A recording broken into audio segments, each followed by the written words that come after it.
Hello, everyone. I'm Kevin Stevens, the editorial director for Imagine Books, and I'm very pleased today to be talking to Phyllis Biffle Elmore, the author of Quilt of Souls. Quilt of Souls is a wonderful memoir that Imagine is very privileged to be publishing. Phyllis was born in Detroit, Michigan, and at the age of 4, she was sent to the tiny town of Livingston, Alabama, to be raised by her grandmother. The grandmother's name was Lula Horn. In 1973, Phyllis joined the U.S. Air Force, and her military career has included service during Vietnam, Desert Storm, and Operation Enduring Freedom. Her civilian career has included working as a counselor for incarcerated youth and women victims of domestic violence, and 10 years as a counseling supervisor for youth and adults suffering from alcohol and substance abuse. But Phyllis is also a wonderful writer. She's traveled extensively, telling the stories of her grandmother's quilts of souls in the media, and as a guest speaker at libraries, genealogical conventions, quilting clubs, book clubs, colleges throughout the United States. She has a bachelor's degree in sociology from the University of Maryland, Baltimore County, and a master's certificate in creative writing from the University of Denver. And she currently lives in Florida with her husband, Reginald, and I know she has 7 granddaughters that she's very proud of. So, Phyllis, it's a pleasure to have you today, and welcome. Thank you. Thank you. And maybe we can start today, Phyllis, by you telling us a little bit about your story and your grandmother, how that came to be, and why this is such an important story for you to get down on paper as you did. Sure. I think number one, grandmothers, especially of my grandmother's era, they're the most unheralded demographic there is right now. I left. My parents sent me to Alabama, rural Alabama, Livingston, to live with my grandparents. Like you said, at a very early age, I was 4 years old. Had never seen my grandparents before.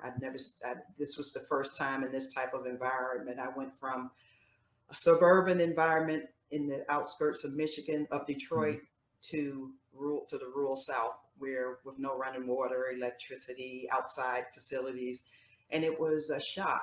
I didn't really know how I was going to overcome that because I was afraid. I was fearful of all the animals running around, had chickens, and I was definitely afraid of everything that moved on my grandparents' farm.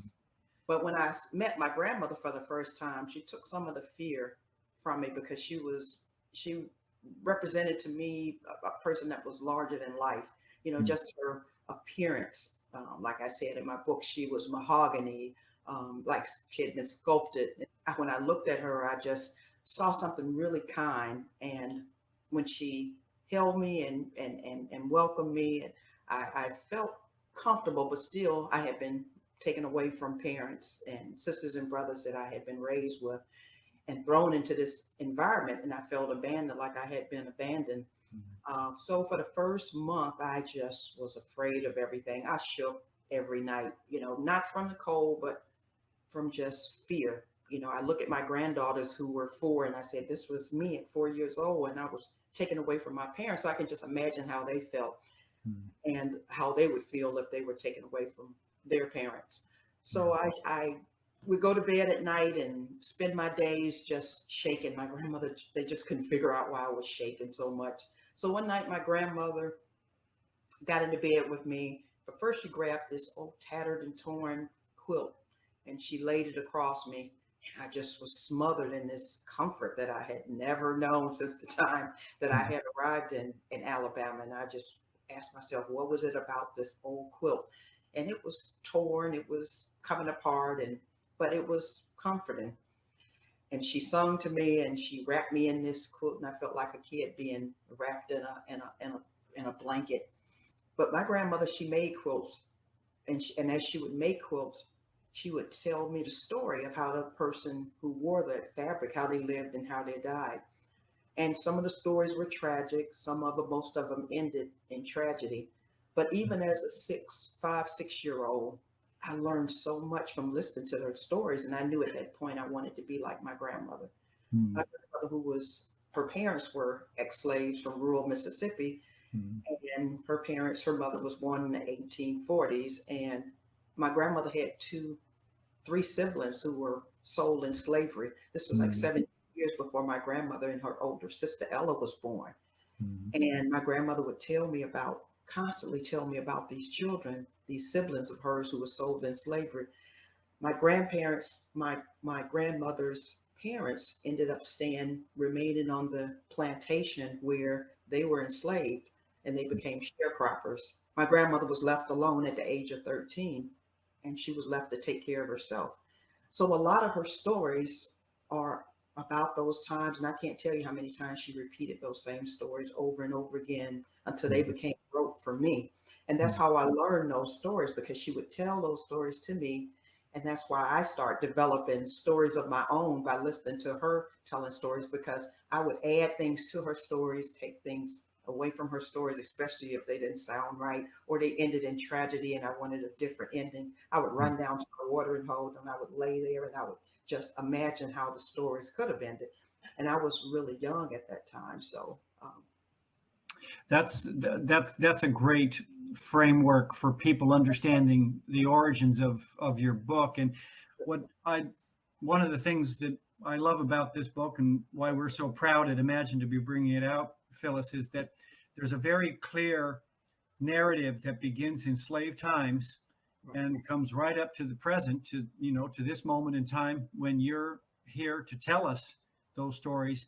And these are firsthand stories, because I know from working with you on the book that many of the stories that you tell were from people that you met, and these are older women in the Livingston area that had been born in slave times and remember the slave times.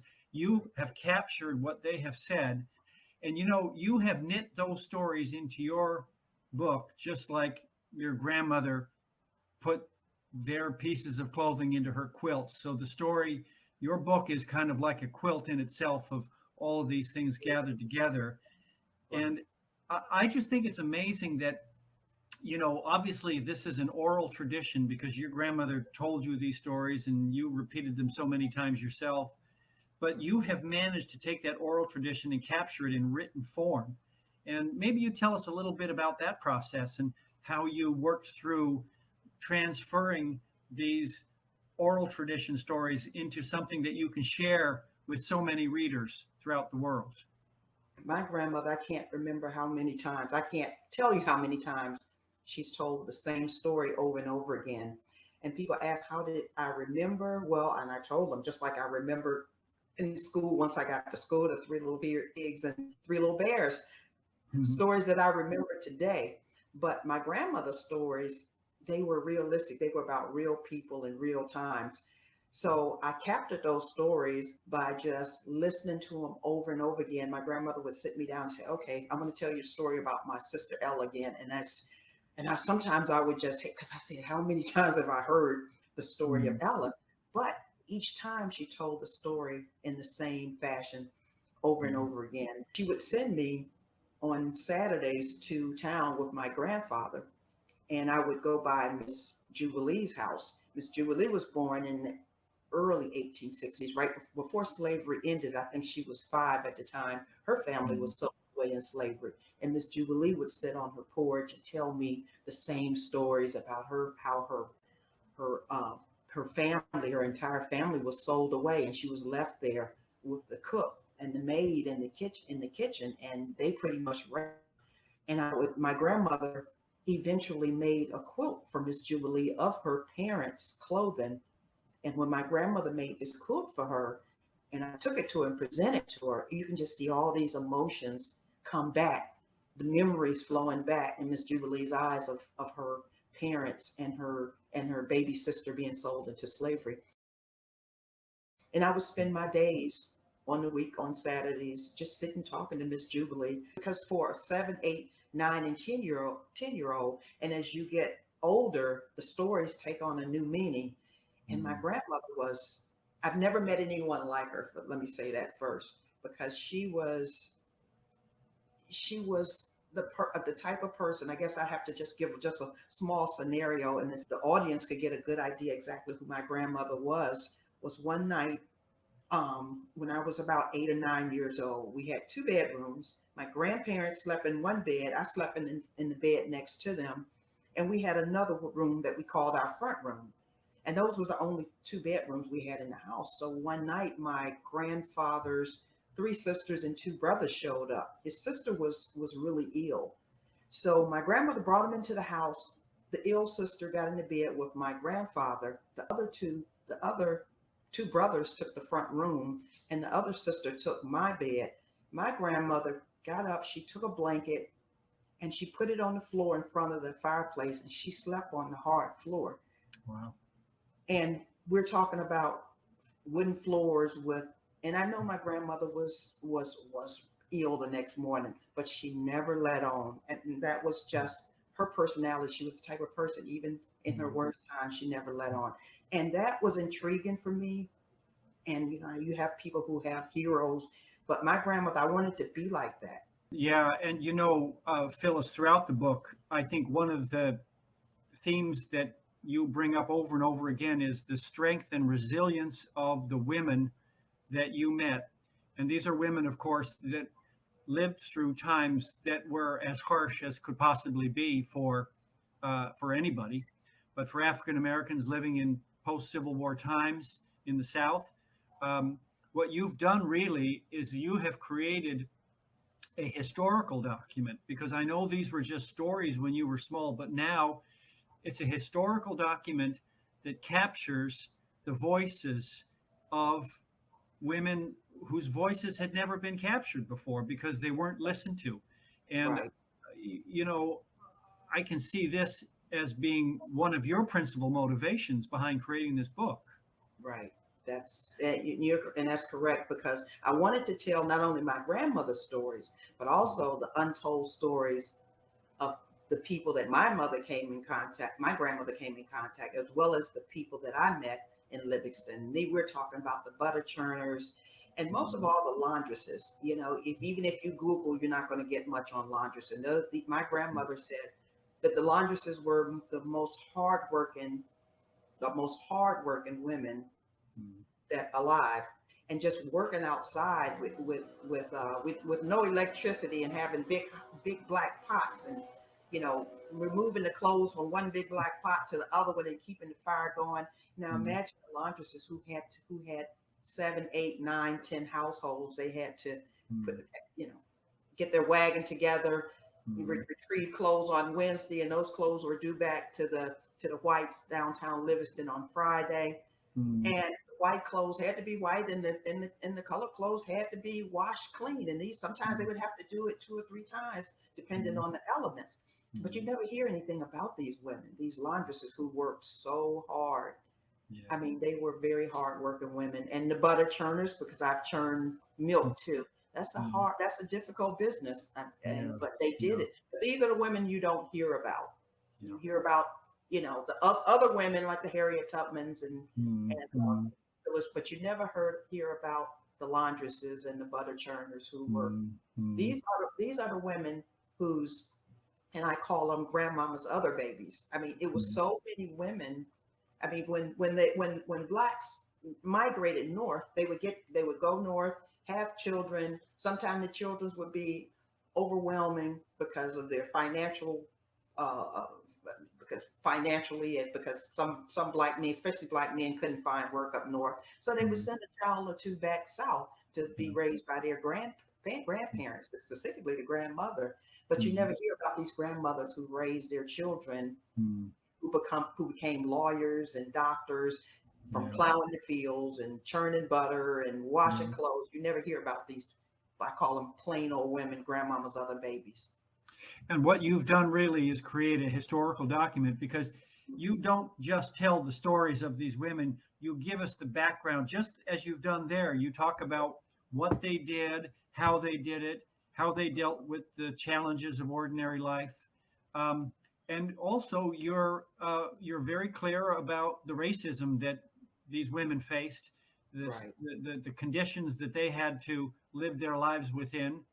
You're also very honest and forthright about some of the challenges that specific African American families had because of their poor conditions. So it also just reads very briskly and warmly. It's like reading a novel. It's not like reading a work of history by any means. It's Right. It's and I think your grandmother's voice is an important. I mean, your voice, of course, as the person telling the story, but your grandmother's voice is very clear and strong, and that must have been part of your motivation was to capture her voice and to bring that to the reader. I think.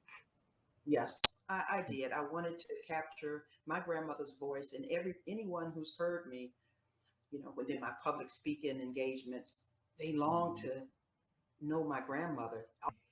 She spoke when she spoke about she never used the term race. She never spoke in the terms of black or white. She said Mhm. the only colors that matters to her are the colors that she's sewing into the quilt. And that's why I say this book is very diverse because it talks about quilting, and quilting is one of the most popular international hobbies today. Mhm. Mhm. And you get quilters of all colors, and they quilt, and the quilts are beautiful.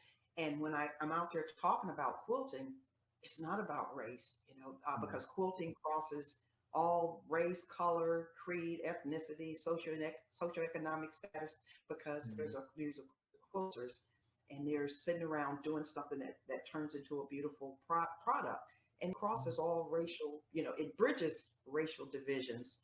And not only Yes. that, I talk to people about growing up in the South and Yeah. in the rural South, and the people that, especially in my age group, and they relate to that. They relate to the outdoor toilets. They relate to the Mhm. feeding the chickens. They relate to Mhm. slopping the hog.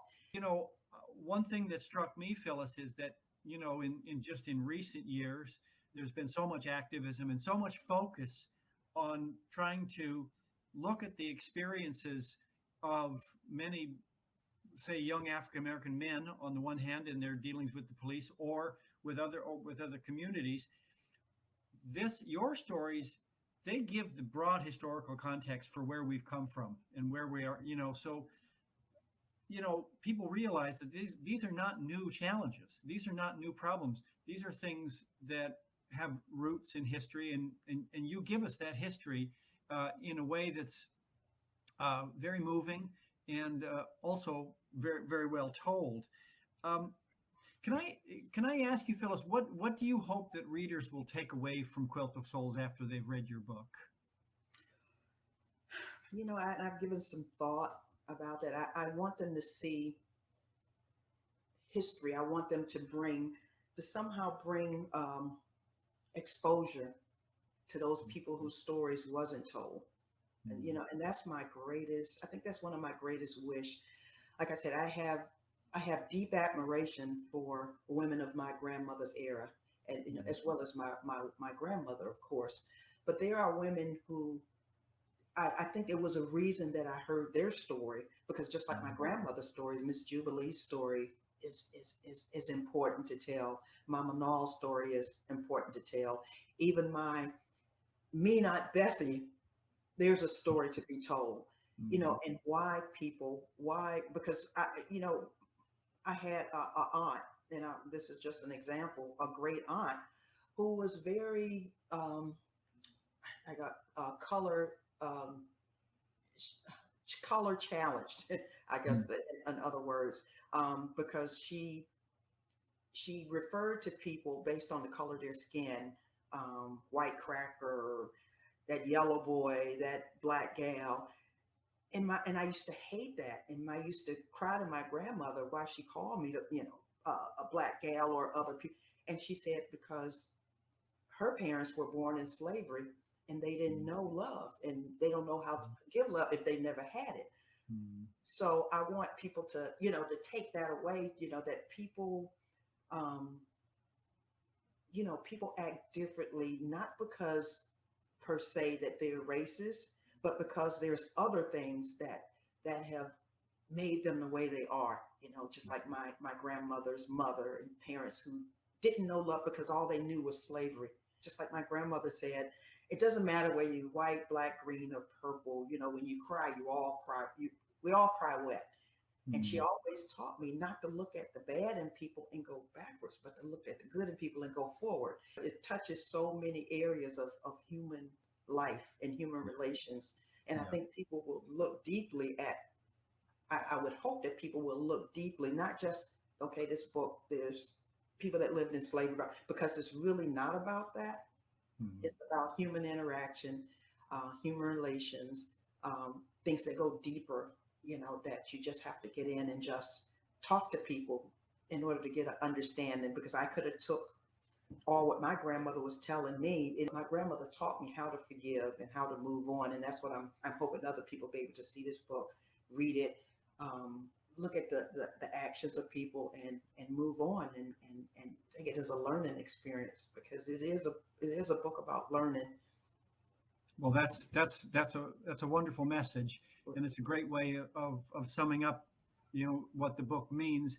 The book is Quilt of Souls by Phyllis Biffle Elmore, and as you've said, Phyllis, it's a book that gives us a lot of history and a lot of tragedy, but it's a very positive book. I Right. mean, you say there's a lot of tragedy in there, and there is, and there's a lot of hurt and pain and suffering, but when you finish that book, you feel uplifted, is how I would put it, because the spirit of your grandmother's lessons of forgiveness and love are really what come to the fore by the time you finish this book. So we're very proud to publish it, and we're very happy to have established our relationship with you and your wonderful writing. We want to thank you again for sharing your thoughts with us today about the book Quilt of Souls. Thank you. Thank you for having me. Thank you for taking me on as an author. I really appreciate that.